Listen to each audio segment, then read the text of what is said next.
doing good.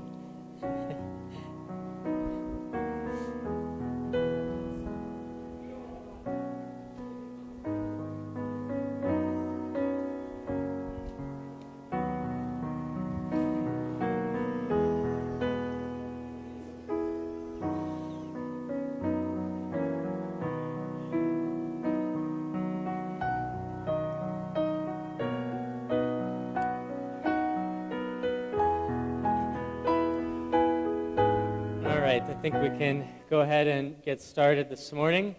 We're trying to live stream it at the same time so that people who couldn't make it in today can still watch. So maybe we got a couple people watching that. So when you talk today, talk nice and loud, and also know that everything you say will be put on the internet. So, so we're finishing up our study today. Politics is driving me crazy. We're going to kind of split our study in half today. So we're going to talk first of all about kind of just summarizing everything that we've said in the first 3 weeks. Right? It's a messy political world, and we're going to just kind of talk a little bit more about how we as Christians can interact, fulfill our duties as citizens and as members of Christ's church. So we'll talk a little bit about that, and then we'll switch, and for the last part of study, we'll look at that sheet that you grabbed. Hopefully you took that, the early church and abortion sheet. It's an article that was written by a Wells pastor, and I kind of just highlighted it, outlined it, and we'll talk just a little bit about that at the end. It was kind of included as part of this study. So to get us started today, your sheet asks you to review several reasons why it's important to recognize the separation between church and state. So think about it maybe this way. What are some of the dangers that can occur? What are some of the problems that happen when we blur the distinction between church and state?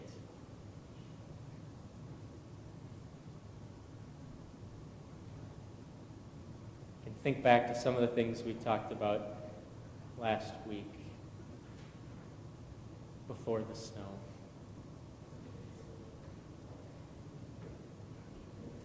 Pastor? There's the danger of trying to accomplish it. The church should work with the state's tools. That's where you get attempts at forced conversion, or trying to legislate things that you can only accomplish by changing the heart of the gospel. Yeah, good. So if the church decides we're going to try to force people to be Christians, right, using the wrong tool, rather than changing hearts with the gospel, trying to force people. We talked about the Crusades and the Inquisition and times when that has happened in the past. What could be some other dangers that occur when we mix church and state?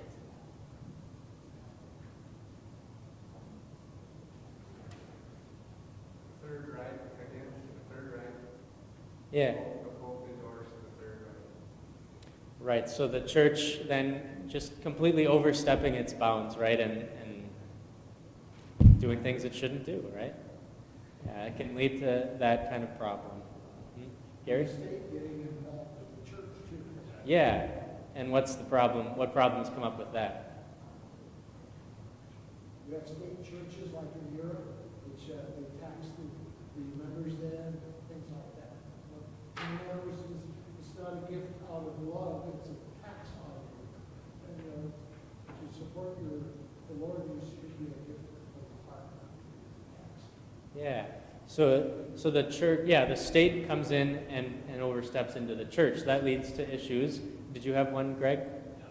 They've already tried it the past decade. This is monitoring, sort of deciding what's allowed to be. You can't necessarily speak just the truth and let it be done tonight. Yep. You get to decide what's preached. Right. So if the church then becomes mixed with the state, then the state gets to tell the church what to preach, and what it tells you to preach might not line up with what God says, right? So that you don't want the state telling you what to preach, right? So it's important we keep the church and the state separate, right? Jesus taught that. The Bible teaches that as well.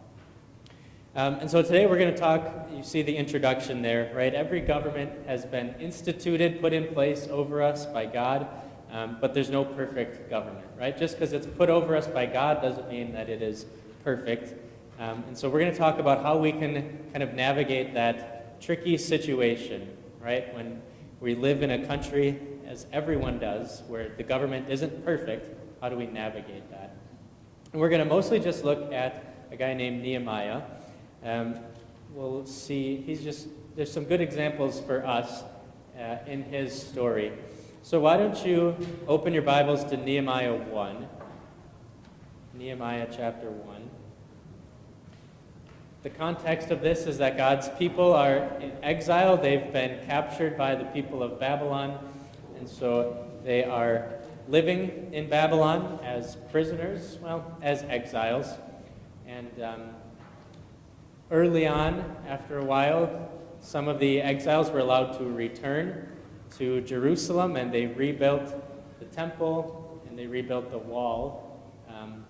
But now there's going to be some issues. So Nehemiah chapter 1. Why don't you follow along? I'll just read the verses for us. The words of Nehemiah, son of Hakaliah. In the month of Kislev, in the 20th year, while I was still in the citadel of Susa, Hanani, one of my brothers, came from Judah with some other men, and I questioned them about the Jewish remnant that had survived the exile, and also about Jerusalem. So Nehemiah is living still in Babylon, and he's getting a report about the people who had returned to the promised land, to Judah. And so here's the report. They said to me, "Those who survived the exile and are back in the province are in great trouble and disgrace. The wall of Jerusalem is broken down, and its gates have been burned with fire." When I heard these things, I sat down and wept. For some days I mourned and fasted and prayed before the God of heaven. Then I said, "Lord, the God of heaven, the great and awesome God, who keeps his covenant of love with those who love him and keep his commandments, let your ear be attentive and your ears open to hear the prayer your servant is praying before you day and night for your servants, the people of Israel.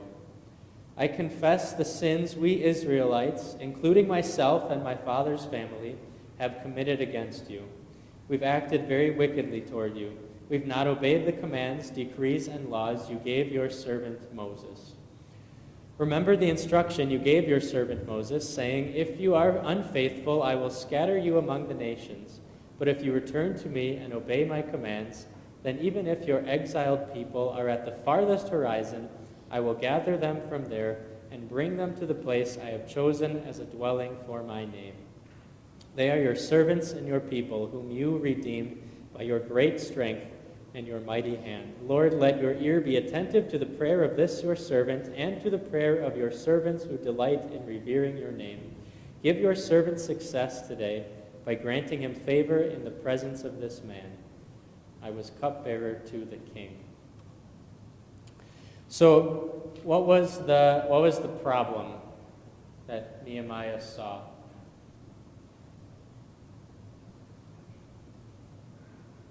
Jerusalem was laid waste. His father's sepulchres, where his fathers, the Jews, were buried, right? It's right there on the Mount Olives. Yes, right. So the people in Judah, the remnant who had returned from exile back to the promised land, they were in trouble, right? What is the phrase it says? They're in great trouble and disgrace, right? The wall is broken down and its gates have been burned with fire, right? So things were going okay for a while. They rebuilt everything, but now it's fallen to shambles again, and they're in big trouble. What was Nehemiah's reaction then? What is the first thing that he did?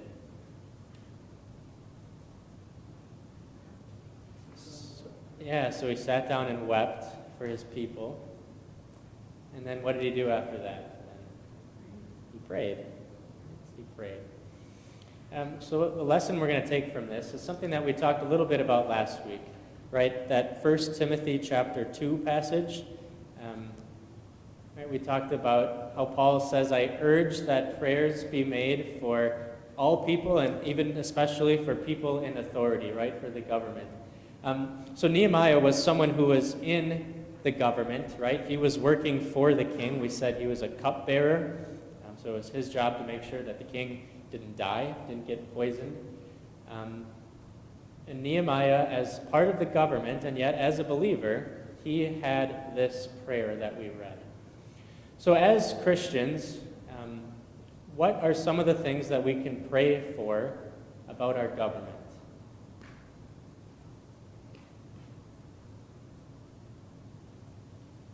Pray for those in authority. Yeah, so we pray for those who are in authority. And what kinds of things should we pray for about them? Mrs. Free. So we pray that they have honesty. Good. What else? Fair What? and fair. It's kind of singular. And fair. Yeah. But honesty, fairness. Did you have something, Greg? Pray for biblical wisdom. Yeah. Right. You pray for wisdom, right? You want leaders that will make good decisions. Yeah. I was saying, God easy decisions. Right. Yeah. Good. Ben? To open their eyes. Yeah. So is it bad? And you want to go, can you explain that a little bit, what you mean? Well, what's good is bad, and what's bad is good. When evil is good, and good is evil. And so to give them a guiding light, the Holy Ghost, or, if you disagree with them, you probably really don't like them so much. You should probably really be praying for them, and to forgive them, and you're forgiven. Yeah, that God will be in their life and guide them, because they're guiding us as a government authority. Right. Yeah, I think that's excellent, right? And I like what you said too, if you're gonna be upset with them and complain about them, then you should pray for them, right? Be a part of the solution. That's good. I'm not very good at doing that. It's a good thing. Did you have something, Gary? Pray that they'll have wisdom like Solomon had, Mm-hmm. that they would wish wisdom like Solomon had as leaders. Pray for that. Yeah, exactly. I think that's a perfect example. So we pray that they have wisdom, right? Melissa. I think someone had mentioned last week too that we actually pray for their faith. So either that they come to faith or that their faith is strengthened. And then all of these things fall in line with that. Yeah.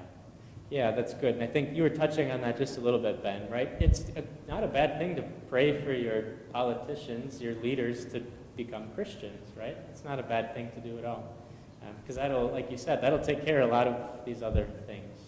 That's good. Pastor. Nehemiah prayed for forgiveness, and not just forgive them for all the sins they're doing, forgive for the sins that I'm a part of too. Yeah. Isn't that an interesting part of the prayer, right? When he prays on behalf of the people, right? He says, and I'm part of this, right? Yeah, I don't think I think you could say an application would be, as a Christian living in a country where there are a lot of people who are not Christians, a lot of unchristian things happen, right? That we pray and we say, forgive us for this, Lord, right? We're a part of this. Yeah. Oh, sorry, Mrs. Maddox. Thanks. That they would be surrounded with advisors that are also of the same caliber and the same quality. Because those leaders don't just stand by themselves. They don't make those decisions by themselves. And it's unfortunate when they have to fight against their own advisors or disagree with them if their advisors are a bunch of snakes. Yeah. Always. Right. Yeah, exactly. So we, pray for them to have good advisors. And that maybe is a nice segue into the second chapter here. So Nehemiah has kind of this special position with the king. And we see that he is a good advisor, right? He's a good part of the government. So we're gonna read now from chapter 2. We'll read verses 1 through 9. Now this is 3 months later. And so Nehemiah's just kind of been thinking about this problem now, right? Back in Judah, there are people who are in trouble, right? And so we prayed for them. Now we're going to see him do something else. In the month of Nisan, in the 20th year of King Artaxerxes, when wine was brought for him, I took the wine and gave it to the king. I had not been sad in his presence before, So the king asked me, "Why does your face look so sad when you are not ill? This can be nothing but sadness of heart." I was very much afraid, but I said to the king, "May the king live forever. Why should my face not look sad when the city where my ancestors are buried lies in ruins, and its gates have been destroyed by fire?" The king said to me, "What is it you want?" Then I prayed to the God of heaven, and I answered the king, "If it pleases the king, and if your servant has found favor in his sight, let him send me to the city in Judah where my ancestors are buried, so that I can rebuild it." Then the king, with the queen sitting beside him, asked me, "How long will your journey take, and when will you get back?" It pleased the king to send me, so I set a time. I also said to him, "If it pleases the king, may I have letters to the governors of Trans-Euphrates, so that they will provide me safe conduct until I arrive in Judah? And may I have a letter to Asaph, keeper of the royal park, so he will give me timber to make beams for the gates of the citadel by the temple, and for the city wall, and for the residence I will occupy?" And because the gracious hand of my God was on me, the king granted my requests. So I went to the governors of Trans-Euphrates and gave them the king's letters. The king had also sent army officers and cavalry with me. So now Nehemiah takes action, right? He prays. That's an excellent first response. And now he's going to try to do something else. So he goes before the king. From what we read, what can you tell about his relationship with the king?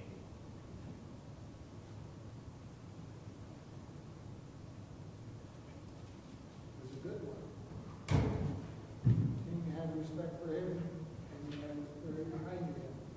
He knew could see he was sad. Yeah. So clearly they had a good relationship, right?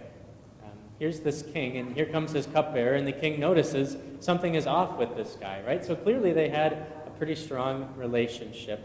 And Nehemiah even has the courage then to ask him to do this. And Artaxerxes says, "Yeah, that's fine. I just want to know when you're going to be back, right? Because I value you, and we have a good relationship." Why should that not surprise us? Or should it surprise us? Ben?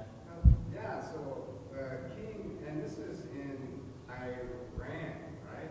And then I kind of have a question too. That I wonder, is this Esther? Is she the queen here? So yeah, that's a good point. This is right around the same time. Esther comes, I believe, right before this. Is that right? Pastors in the room?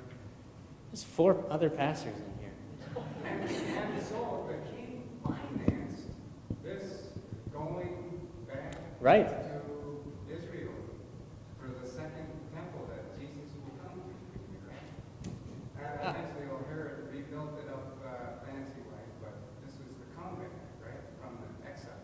Yeah, so this was the temple that they rebuilt. It was built by Solomon. It had been destroyed. The exiles came back. They rebuilt it. Now it's kind of fallen into ruins again. And now, yeah, it's going to be rebuilt here. Yeah, but it's now the temple. It's got the golden dome. It's the Muslim one now. So it's been pretty much donezo. So yeah, so Artaxerxes is going to pay for this temple to be rebuilt. Yeah. Should it surprise us that Nehemiah had a good relationship with the king? He was a God-fearing man and was very respectful to his leader then. That's what he was. Yeah. He knew God put him over him, so he was treated him as his leader and respected. Yeah. So this is not always going to be the case, right? That God's people are always going to have good relationships with political leaders. But it should never be because of us, right? We should always do whatever we can as long as we don't cross what God says, right? We want to have good relationships with politicians, with the government, right? That's part of our role as Christians, right? Christians should be good citizens. No one should uphold the government more than a Christian unless it asks us to do something against what God says. Right? So I think it's just interesting to see, and you see this with Daniel as well, right? When he's in the same kind of situation, he's got a good relationship with the king, right? So that's something that we can think about. Right? As far as it depends on us, we want to have good relationships with the government. And then it allows, right, it's just, first of all, it's what we want to do to thank God. And then it allows us to live a peaceful life in general, right? If you obey the government, you have a good relationship with it, it'll allow you then to live your Christian life. Other thoughts on that?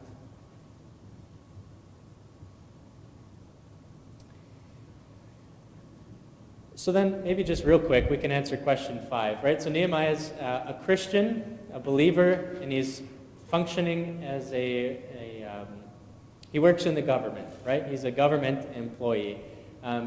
What kinds of things, what kind of characteristics do we see that he has that serve as a good example? I don't think any of us really work in the government. But if you're a Christian working in the government, what kinds of things do you want to do?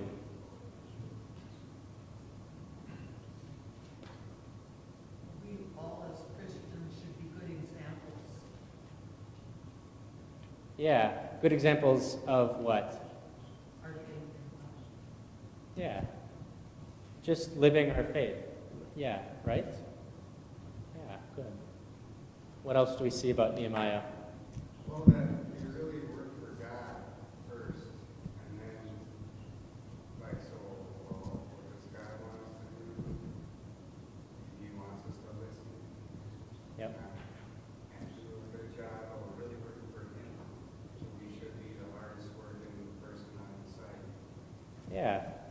Yeah, I think that's a good way to say it, right? We work first of all for God, right? And that's a good way. I think Nehemiah understood this, right?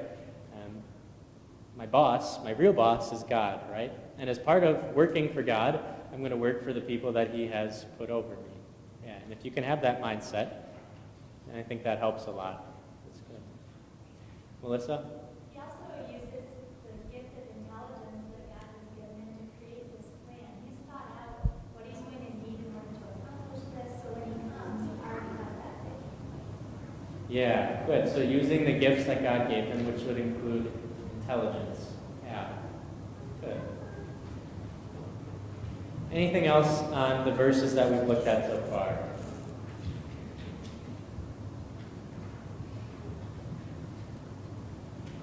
So we'll skip a few chapters here. Go ahead and find chapter 6. In the intervening chapters in between, Nehemiah does go back and he rebuilds the wall around Jerusalem. So he's doing the work that he asked the king to let him do.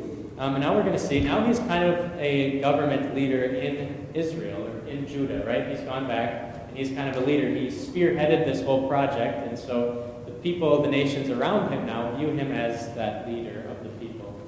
So we're going to read chapter 6, verses 1 to 15. Basically, listen for this. These other leaders from other countries hate Nehemiah, right? They view him as their enemy, and so they're going to try to get rid of him. Watch how Nehemiah, as a Christian, uses his wisdom to escape the trap. So Nehemiah 6. When word came to Sanballat, Tobiah, Geshem the Arab, and the rest of our enemies, that I had rebuilt the wall, and not a gap was left in it, though up to that time I had not set the doors in the gates, Sanballat and Geshem sent me this message: "Come, let us meet together in one of the villages on the plain of Ono." So you can see Ono on your sheet. It says, "I was 25 miles northwest of Jerusalem." So Nehemiah sees this as a threat. He says, "They were scheming to harm me, so I sent messengers to them with this reply: I am carrying on a great project and cannot go down. Why should the work stop while I leave it and go down to you?" 4 times they sent me the same message, and each time I gave them the same answer. Then the 5th time, Sanballat sent his aide to me with the same message, and in his hand was an unsealed letter in which was written, "It is reported among the nations, and Geshem says it is true, that you and the Jews are plotting to revolt, and therefore you are building the wall. Moreover, according to these reports, you are about to become their king, and have even appointed prophets to make this proclamation about you in Jerusalem. There is a king in Judah. Now this report will get back to the king, so come, let us meet together. I sent him this reply. Nothing what you are saying is happening. You're just making it up out of your head. They were all trying to frighten us, thinking, their hands will get too weak for the work, and it will not be completed. But I prayed, now strengthen my hands.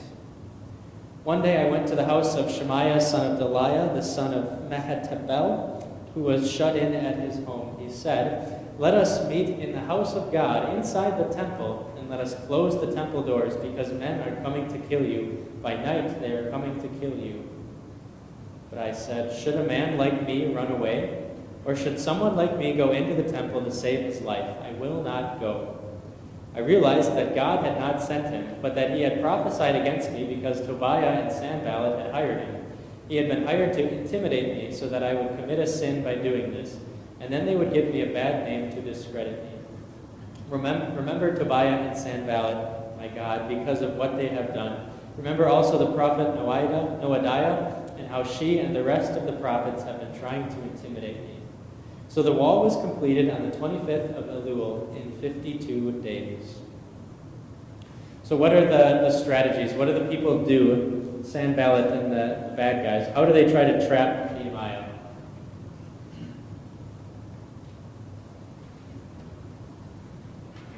Ben? Intimidation. Yeah, so intimidation, right? They're trying to scare him into not doing his work anymore. John? Misinformation. Yeah, misinformation, right? They're trying to trick him, tell him things that aren't true. Yeah, good. So, and Nehemiah sees right through it, right? He's, like Melissa said, he's a smart guy. He sees right through this. So, application for us today. We sometimes see government leaders doing similar things to undermine Christians today. Can you think of examples of that? Closing the churches with the pandemic. Yeah. So closing the churches with the pandemic, right? So that's a tricky one. But we are able to, through media, overcome that. Right. So, yeah, and that's a tough one because, right, there is a health concern, right, for people. And it's not like they just targeted churches, right? There's a lot of things that are shut down, right? But we can see, right, there's some misinformation out there about that kind of thing. What else, Melissa? I think at times the government will lump together all Christian entities. So if one Christian entity is doing something like, especially let's say protesting at an abortion clinic or something like that, they kind of tend to lump everybody into that same boat. Yeah, good. Good thoughts. What else? How else do we see this in our world? Christians being attacked. Ben? Well, so yeah, they were, Nehemiah was saying here, like, it almost seems like they wanted him to go, because he was afraid that he would go into the temple, like, for fear of the bad guys, like, his character was being attacked. Yeah, good. So character, right? Attacking the character. I think we see that today.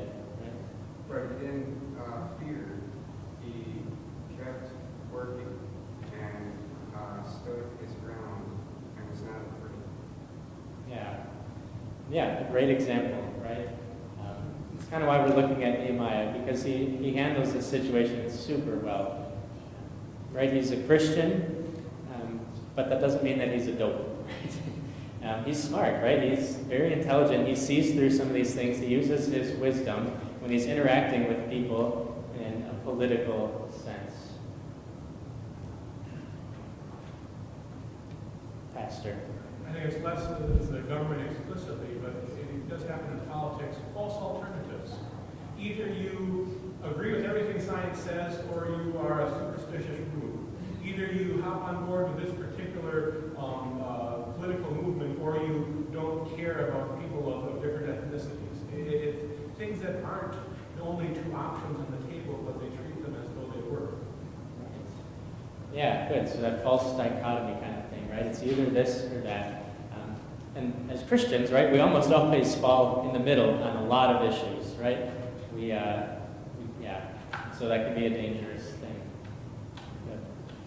So I think we're blessed in America. We don't have a government that is overtly seeking to shut down the church, right? I think we're very blessed at this point to have that. There's no guarantee that that's going to last forever. There's not. But I think we can be pretty thankful to God that He's given us a government that, for the most part, lets churches do their thing. Maybe just let's skip to number 10. Right, so when you're attacked for being a Christian, either by the government or just by people in general, from what we see in Nehemiah, what are some things that you can do?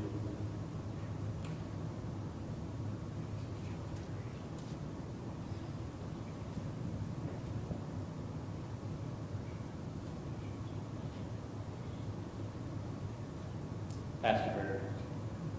Do your work. Yeah. Right? Don't just stop living. Right? Do your work. Tell people about Jesus, right? Yeah, do the work. Ben? Don't fear. Right. Yeah, right? Stand firm. Know that God is with you, right? Don't fear.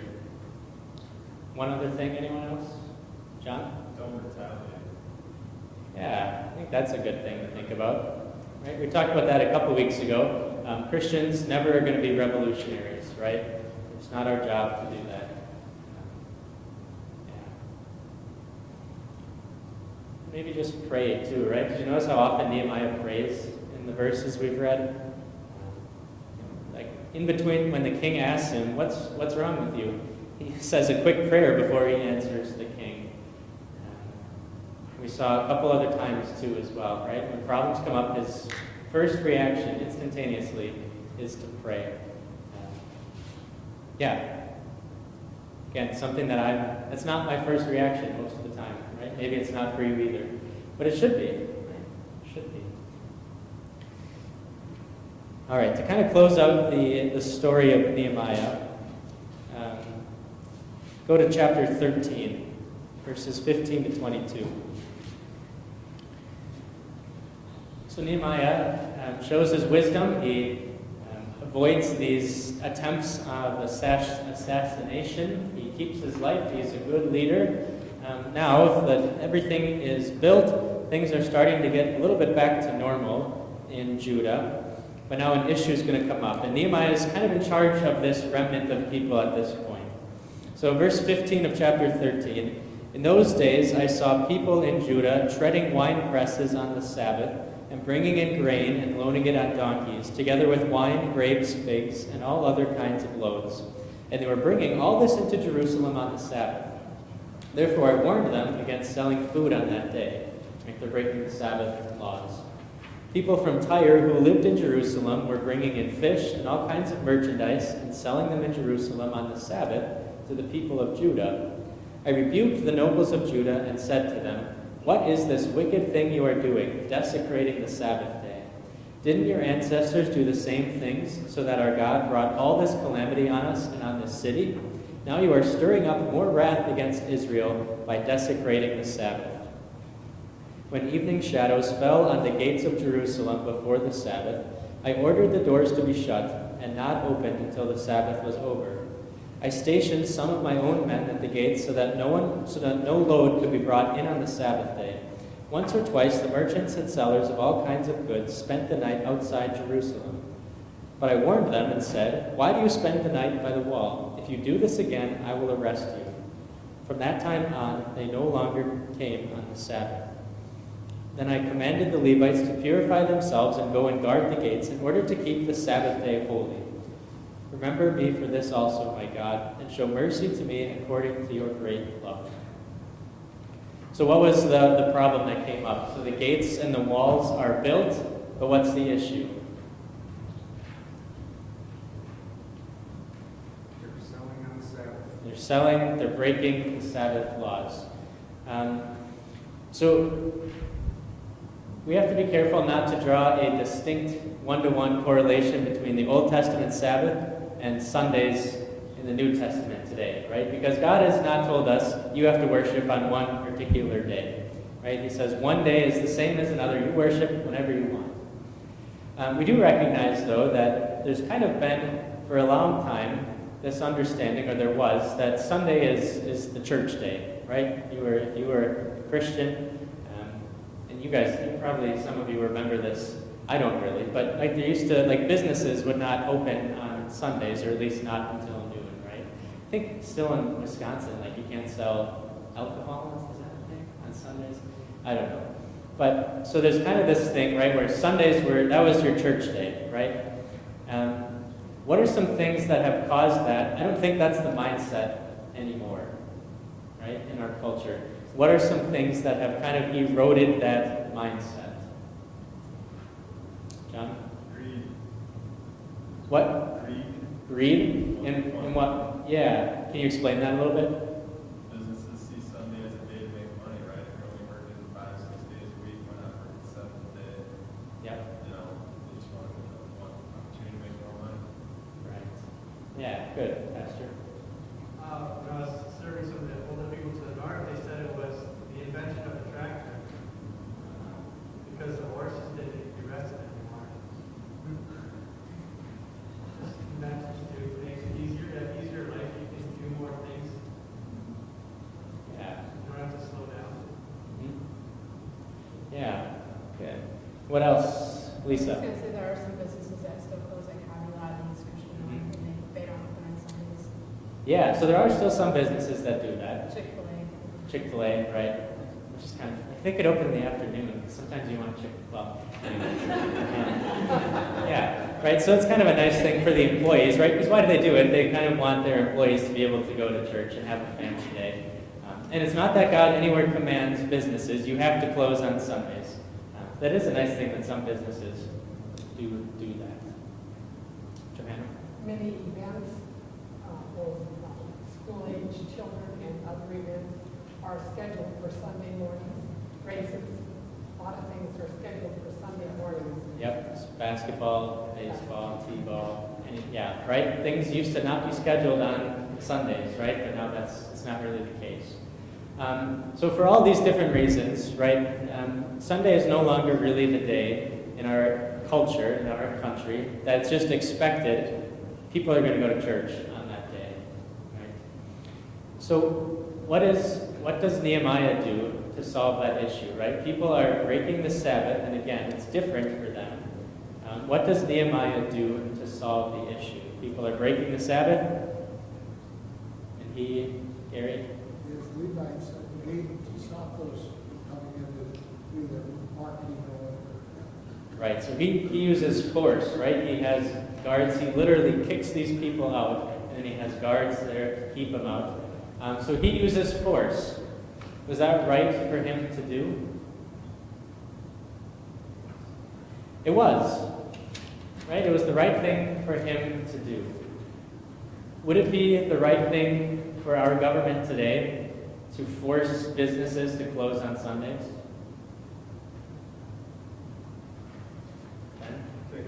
No, because this is BC and AD. Yeah. So before Christ and then after Christ. Easter Sunday. Right, yeah. Easter Sunday. Yeah, I think that's a good way, right? So the difference comes in the nations, right? So you have to think of God's people, Israel, Judah. That's just a completely separate thing, right? There's never been another country like the Old Testament people of Judah, Israel, right? So the government for them was mixed with the church in a way that it should not be for any other country, right? And so that meant it was okay for Nehemiah as a political leader to use force to enforce what was a spiritual law, right? That does not mean that our government today should arrest people who are not at church on Sunday, right? Or force businesses to close. This is part of the separation of church and state now, right? And so it's just important for us to keep in mind, right? We can lament the fact that Sundays are no longer viewed as the day when people come to church, But we have to remember the solution to that is not to force people to shut down all of these things that are happening on Sunday. What can we do then if we can't use force to get people into church, to come to church on Sundays? What can we do instead? John? I think it's witnessing your faith just in your everyday life, right? You're not going to be able to force people through some, government, legislative bodies, or getting people's hearts to change, witnessing your faith. And then through people coming to Christ, they'll realize, okay, I don't want to go to this sporting event, I don't want to open my business, I don't want to go to church. So it's more changing people's hearts, their faith versus some rule. Yeah, and that's right, that's great. So in the church, we're not primarily concerned about outward actions, right? We're concerned about the heart, right? And so the way to change people's outward actions is for us to change the heart, right? To change people from the inside out. And the tool we use for that, you said, right? We don't use force in the church. We use the gospel, right? The message of Jesus, that's what changes hearts. And then, right, when your heart has been changed, right, then this starts to affect your life, right? It touches on every part of your life. Yeah. Good. What else? Other thoughts on that? Other than they need to hear God's word. Right. Yeah, right, to view it as a need and not a not need, right? An extra thing. It's not a command, it's that they need it for their hearts. Yep. Yeah, I think one of the greatest tricks that the devil has gotten Christians to believe is that going to church is something that you do for God, right? As opposed to God doing something for you. Because if it becomes something that you do for God, well, I do a lot of things for God, right? I take care of my family, I do work, right? It's just another thing in this long list of things that I do for God, right? And that's just a dangerous thing, right? Because church is not primarily about you coming and doing something for God. It's about you coming so that God can do something for you, right? Through His Word. It's a need, right? You wouldn't take a week off of eating. You need to hear the Word. So yeah, presenting that to people, right? It's a hard thing to get that into Christians' heads, even Christians, right? Because we live in this mindset that the devil has, he works so hard to get us to think coming to church is just something you do for God. Mrs. Maddox? Offering that opportunity at different times other than Sunday. Saturday night service, Monday night service, Bible classes, options, and online. I mean, there's just like, goodness sakes. Yeah, right. So we recognize ideally, maybe everyone would say, this is the most important thing I do every week. Every Sunday morning, I'm going to throw aside everything else, and I'm going to be at church.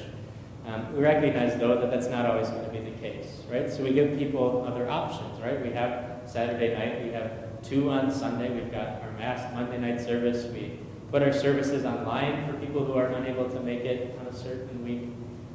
Yeah, so that's good. We try to give people different options that they can be connected to the Word. Pastor Free. Thank you. Maybe set the example. Yeah. It'd be nice to ask ourselves, what have I given up to be in church? What game, what party, what concert, whatever. Yeah. So set the example that way. Yep. Yeah. Look at yourself first. Good. Yes. I can't help but think about like holidays too, like Christmas is kind of falling into the same pattern as Sunday. And even though we have, we can worship any day of the week, I think it's just a reflection of our whole culture in America that, it's just not Christianity is not our primary focus anymore as a culture. So, but just even like what Pastor Free said, being the example of we're not going to be at that family gathering on Christmas, right away because we're going to church. Yeah, that's good. Along that line, change our mindset. Like you said, it's not what we are doing, it's what God does for us when we come. But we have to change our attitude about coming. I rejoiced when they said, let us go unto the house of the Lord. Right. yeah, it's, yeah, that was well said. Well said. Anything else on Nehemiah I think we've talked about today?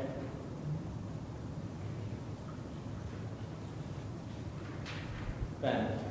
Yes, I kind of like this correlation that they thought there's a king. King, like this is the king's city, Jerusalem. Jesus will one day come back in Jerusalem and enter East Gate that the Ottoman Empire blocked up. But I mean to say that they all recognize this. And like, because this is because we believe in the theocracy, correct? That's not here, right? Jesus is our king. Right. So we have to be careful about saying, right, Jesus is going to come back to Jerusalem, right? Because that was kind of this Old Testament idea, right? The Bible talks about the New Jerusalem, right? That's going to be in heaven when Jesus comes back. He's no longer going to come and like establish this nation for Israel anymore, right? The New Testament Israel, the Bible says, is all believers, right? That's the new Israel. And then he'll take us finally to the New Jerusalem in heaven. Yeah. Let's, we've got about 15 minutes. Let's look at that sheet, the other one I gave you, the early church and abortion. And so this kind of came along with this study that we got from Northwestern Publishing House. I think it's just worth us looking at because we've talked a lot these last few weeks about abortion because it's probably as much as any other issue, right? When you talk about politics and the church and how they interrelate, that this is something that's on our minds. So this is an article written by a Wells pastor, and basically here's what he says. So we've said kind of this thing that America, well, you maybe wouldn't want to say it was a Christian nation when it was founded. It was founded by people who kind of had this mindset that had in a lot of ways been shaped by Christianity, right? They had this worldview that all people are important, right? Because we're created by God. And so because they had this mindset, they kind of wrote these things into the Constitution and all of that, right? We're all created equal. And this article says, right, as soon as that starts to deteriorate, that mindset, then our view of life is going to start to deteriorate as well. And that's what's been happening for a long time, right? For a very long time in our country. I don't think most people have this, even if you're not a Christian, most people had this mindset, I think, for a while, right? That all people are important, right? We all have equal rights. And as that starts to go away, so does our view of life as a country and the way we protect it. So abortions have really, though, happened for a long time. I think we tend to think, well, America, like we're the one country of all time that's had this problem of abortion. And we do have a big problem with it, but abortions, sadly, have been happening all over the world for a very, very long time. And we have reports, even back when Jesus was around, right? So there's this 450 years before Jesus came, the earliest known Roman legal code talks about infanticide. It says, is that how you say that? Infanticide?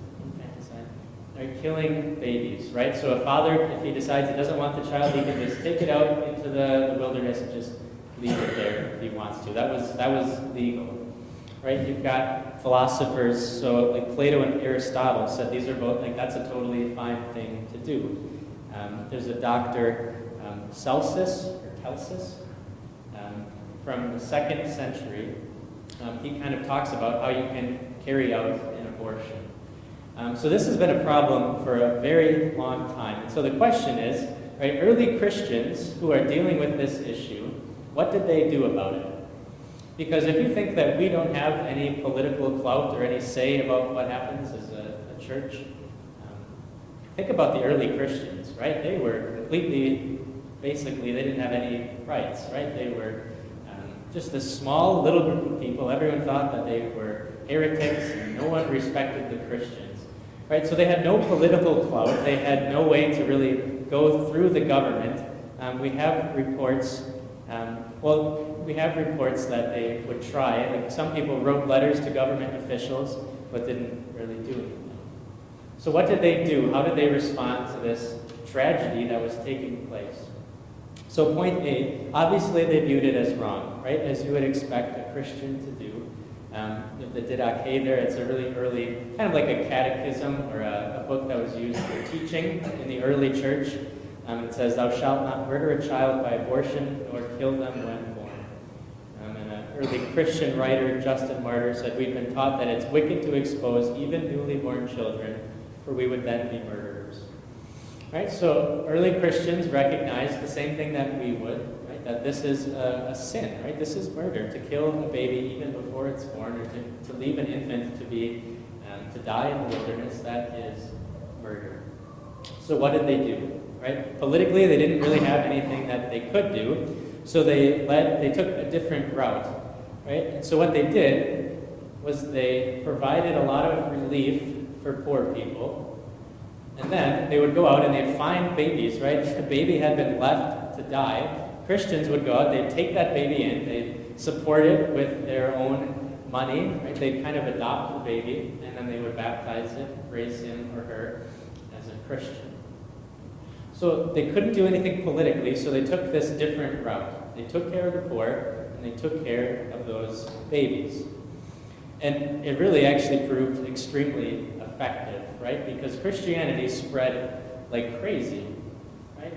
The first 300.5 years of Christianity, it just spread like crazy, and it eventually became the official religion of the Roman Empire. And so you have this Emperor Julian in the 4th century. He was not a Christian.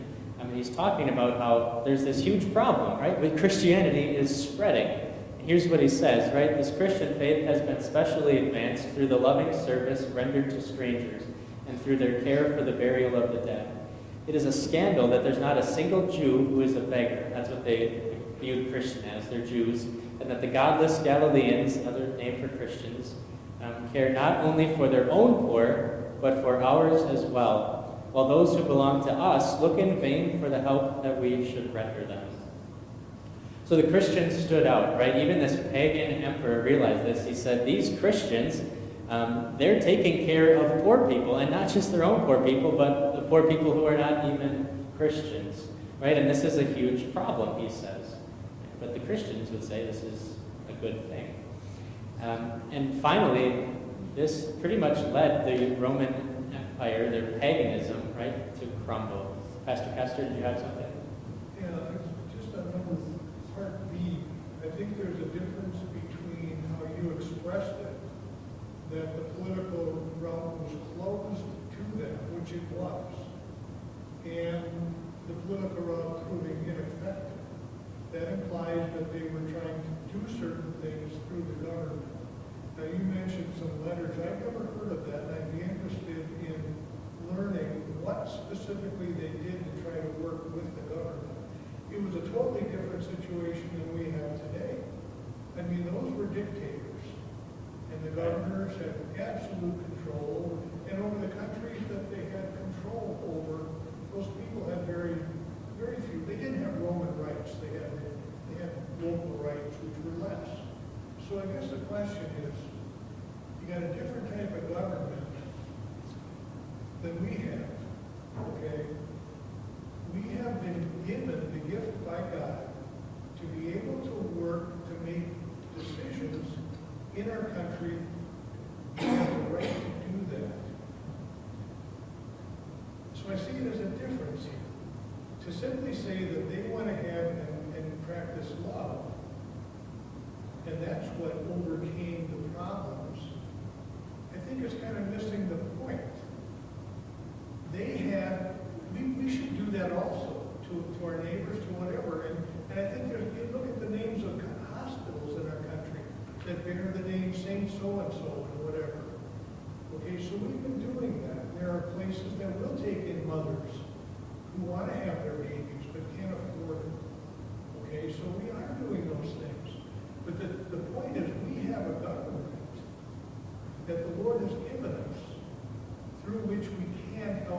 decisions. And can I take it one step further? Please. If I may, okay, last week we talked about the picture that we have the right to choose whatever party we want, and I don't disagree with that.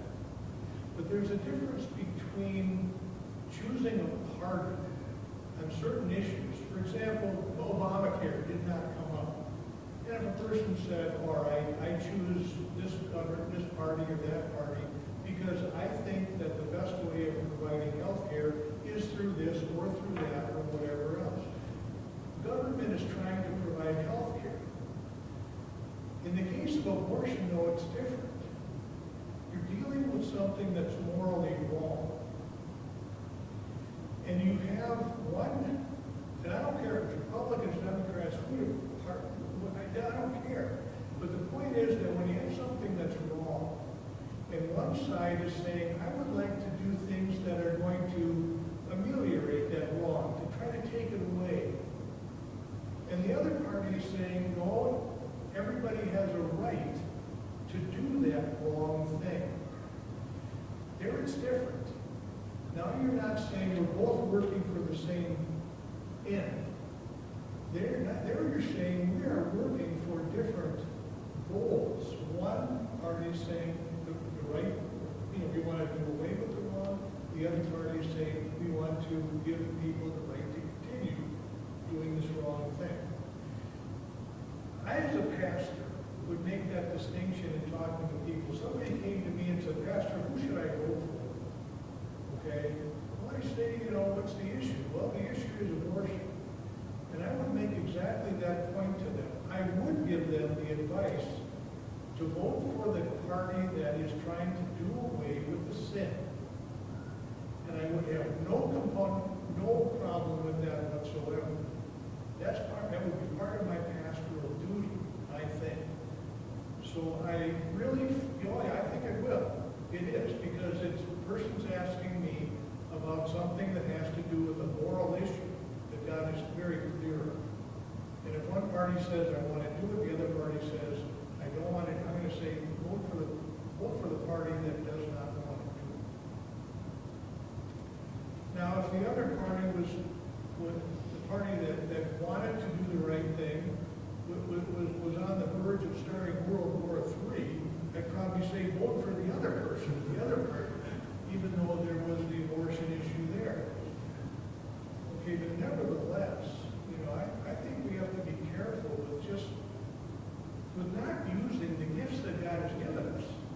And one of those gifts is the political party system with the president, one way or the other. I think we should use it, and if it's a moral issue, I'll advise anybody in my congregation that if that's the issue, then you know which party you should vote for.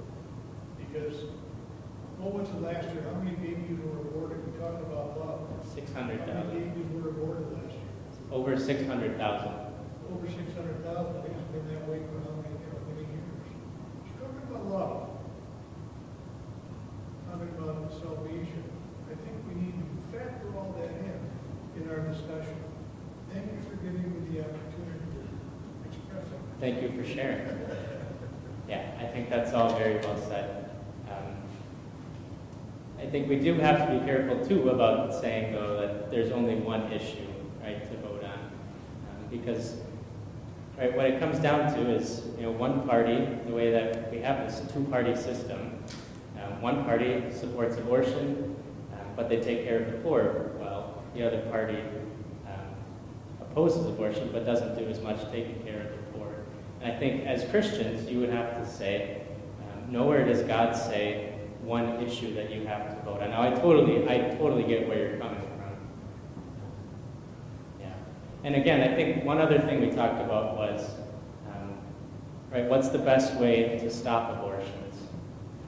I think you can legitimately say, my thing that I'm going to try to do with this election is I'm going to vote against abortion, but I'm going to do that by voting for, right, because Roe v. Wade, and this is not me personally, this is some person that could be me, right, so this is not me, okay? So some person could say, I don't think that's going to be overturned at all, and And so I'm going to vote, and we're just going to try to support the poor people, and then they won't feel that they have to have an abortion.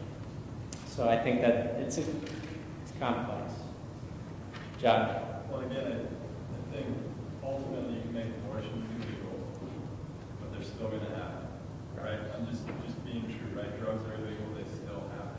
Yeah. Again, I just go back to the point that if we really want to make change, we need to witness our faith through our lives, bring people to Christ, and change hearts and change attitudes. Because laws and ruling, entities, they're not going to be able to fully change things. It's changing people, and not the government, of course. It's more so. I get it. It is still important, but again, changing the hearts of people. To say I don't want abortion, I'm not going to support it, is more effective than changing the law. Right. Yeah, and that I think is kind of the point of this article, right? We do have a different political system than the Christians in Rome had. We can use our political system, and we should, right? But we also should not just rely on that, right? We should also do the things that the early Christians did. We should take care of the poor, right? We should do these things, and that's kind of the point. You can read the rest of the sheet on your own. Go ahead, Joanna. Do you have a thought? Our government now has so many avenues for taking care of the poor and illegal aliens and people can do nothing and just have the government support them all the time. And I know someone in our family that the wife has MS, and so she gets aid from the government, and her husband will not work because he lives off of her. And a lot of people just take advantage of the system. And so you have to be careful how much you just give people, because they also need to have the respect for themselves that they work for what they get. Yeah. My husband was talking about a former pastor here that had people coming to his house to get money to the parsonage because this other church always gave them money. Well, he didn't offer them money. He offered them food if they would work in his garden for a little bit, but they would not, and they never came back. They just wanted money. And often that money that he's giving them is not going for food or for their family. It's going to drink and drugs and other things. So you got to be careful about how much you support the poor. Yeah, that is true. Yeah, so I think just John's thought was a good one for us to take with us today, right? Mr. Gergel, yeah. Sorry. Yeah, I don't think we're hearing him up here. But, That's perfect. I think the church is in a little bit of a challenging situation with this abortion topic, just because, voting to stop abortion is probably one of the best ways to stop it. But then, I think there is that challenge where if you go full on board with that and, tell everybody to vote a certain way, there is this perception, I think, that could be created. It could be a stumbling block to a lot of people. Because I think even today, I think there's this viewpoint that the church is all about mandating and making laws. And I think the point is lost that the church really is all about Jesus. And, in this politicized world, it can be very easy to go too far in that way, where people, the outside perspective is that we're not about Jesus at all, we're just about controlling people's lives. But it is a challenging position for the church to be. Yeah, it certainly is. Yeah, I think that's a good closing thought for today. Yeah, and then we try to be more like Nehemiah, right? Pray for wisdom, pray for good government. All right, thanks for your participation during this study and your good comments. God's blessings on your week.